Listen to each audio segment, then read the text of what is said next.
अस्सलाम वालेकुम।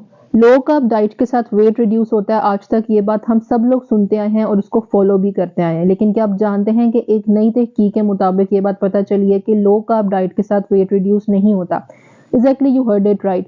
Low carb diet के साथ वेट रिड्यूस नहीं होता। क्या है ये रिसर्च, इसके रिजल्ट्स क्या हैं, और लास्ट में मैं आपके साथ इसके रिजल्ट्स को देखते हुए एक अच्छा सा डाइट प्लान शेयर करूंगी या एक मेथड शेयर करूंगी जिसके साथ आप एक हेल्दी वे में अपना वेट रिड्यूस कर सकते हैं और उसके बाद आपका वेट वापस से बाउंस बैक भी नहीं करेगा और आपको किसी तरह की किसी न्यूट्रिएंट की कोई डेफिशिएंसी भी नहीं होगी। लेकिन उससे पहले जल्दी से मेरा चैनल सब्सक्राइब कर दें ताकि मेरे आने वाली न्यू वीडियोस आप तक पहुंच सकें। अब ये जो रिसर्च है ये journal of American medical association network open ने पब्लिश की है, जिसमें उन्होंने बताया है कि 67,000 पीपल ने 3 सेपरेट स्टडीज के अंदर पार्टिसिपेट किया। जितने भी लोग थे वो सब के सब हेल्दी थे, किसी को भी कोई क्रॉनिक डिजीज नहीं थी और सब के सब 65 ईयर से बिलो थे। जितना भी डाटा कलेक्ट किया गया वो सब का सब सेल्फ रिपोर्टिंग बेस पे था, 4 इयर्स के इंटरवल के साथ था। Diet information, weight lose, weight gain, जो कुछ भी हुआ वो सब का सब उन्होंने सेल्फ रिपोर्टिंग बेस पे किया। अब जैसे मैंने पहले बताया कि ये 3 सेपरेट स्टडीज थी, तो जो तीनों ग्रुप्स थे, तीनों ग्रुप्स को जो कार्ब्स दिए गए थे वो 38% से 40% तक दिए गए थे।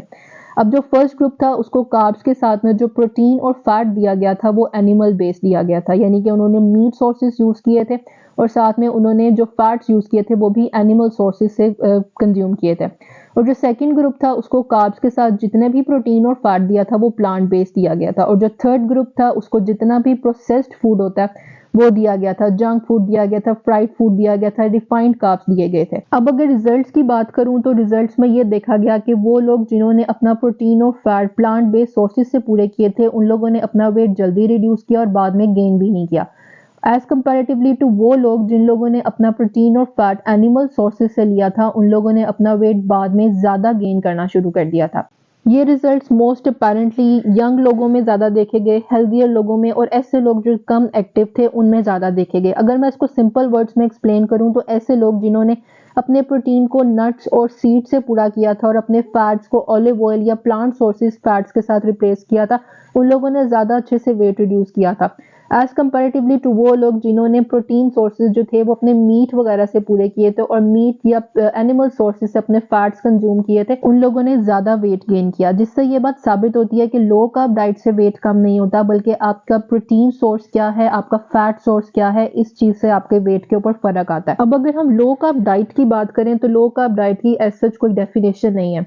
हमारे यहाँ पर यूजली जो लो कार्ब डाइट दी जाती है उसके अंदर 150 से 200 कैलोरीज जो हैं वो कार्ब्स के साथ पूरी की जा रही होती हैं और बाकी के जितनी भी कैलोरीज होती हैं वो प्रोटीन और फैट्स के साथ पूरी करते हैं। और जितना भी प्रोटीन और फैट होता है वो सबका सब मोस्टली एनिमल बेस्ड मीट या प्रोटीन्स यूज किया जा रहा होता है। इसी तरह से अगर हम कीटो डाइट की बात करें तो कीटो डाइट जो है वो भी एक लो कार्ब डाइट में ही आती है और अगर हम उसको देखें तो उसकी वजह से इतने सारी न्यूट्रिएंट्स की डेफिशिएंसी हो जाती है और आपको इतने ज्यादा प्रॉब्लम्स फेस करने पड़ते हैं बाद में, और जैसे ही आप वो डाइट स्किप करते हैं, छोड़ते हैं, तो बाद में आपका वेट गेन भी होना शुरू हो जाता है। अब जितना भी saturated fat, salt, ultra processed meat है ये सब लो कार्ब्स में आते हैं और लिंक करते हैं इन्फ्लेमेशन, कैंसर और हार्ट डिजीजेस के साथ।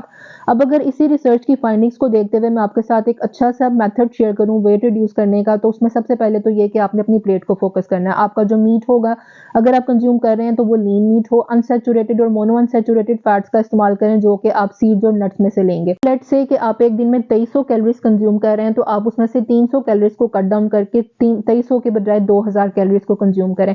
2000 में से भी जो आपके 45% आपके जो कैलोरीज हैं वो आपने कार्ब्स में से लेनी है, यानी कि 900 से 1300 कैलोरीज जो हैं वो आप कार्ब्स में से लेंगे और बाकी की जो आपकी 700 कैलोरीज बचेंगी वो आपने प्रोटीन्स और फैट्स में से लेने हैं। कार्ब्स भी आपने जितना लेना है वो सबका सब आपने होल ग्रेन कार्ब्स में से लेना है, रिफाइंड कार्ब्स का इस्तेमाल नहीं करना। और जो बाकी के 700 प्रोटीन में से ले रहे हैं वो आप नट्स की सूरत में ले सकते हैं, सीड्स या मीट की सूरत में भी ले सकते हैं।